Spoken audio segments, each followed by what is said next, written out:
중고등학생 스마트폰 중독 부모 가이드.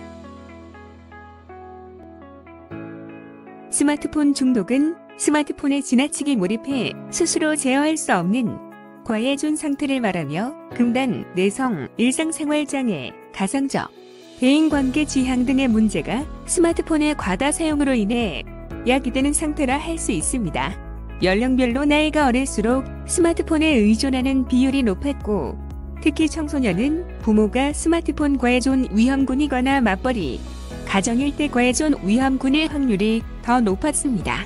스몬비라는 말이 있는데 스마트폰 플러스 좀비의 합성어로 스마트폰에 넋이 빠진 채 길을 걷는 사람을 일컫듯이 스몬비로 인해 사회적 문제도 적지 않게 발생하게 되다 보니 세계적으로도 다양한 캠페인을 하게 될 정도입니다. 스마트폰 중독 원인, 스트레스, 우울, 불안 등이 있습니다. 이는 알코올이나 약물 중독과 비슷하다는 연구 결과가 나왔습니다.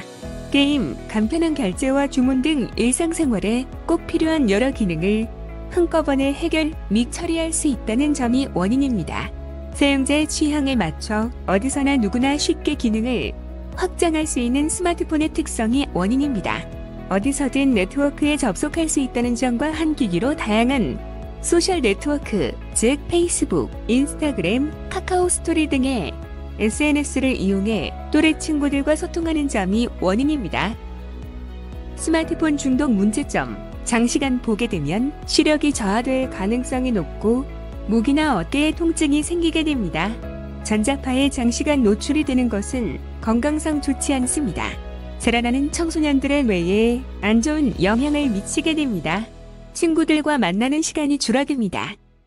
지속적인 불안감과 스트레스를 느끼고 일상에 압도된 느낌을 받아 지칩니다.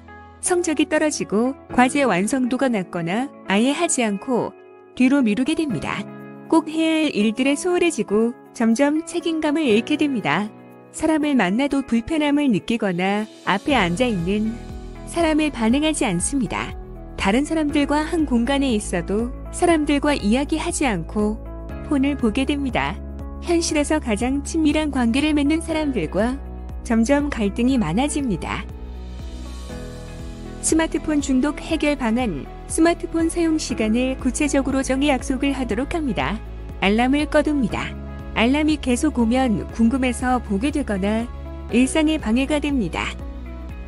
약속된 장소에 보관합니다. 보관할 특정 장소를 정해보거나 충전기를 침실에 가져오지 않도록 노력합니다. 본인의 의지가 가장 중요합니다.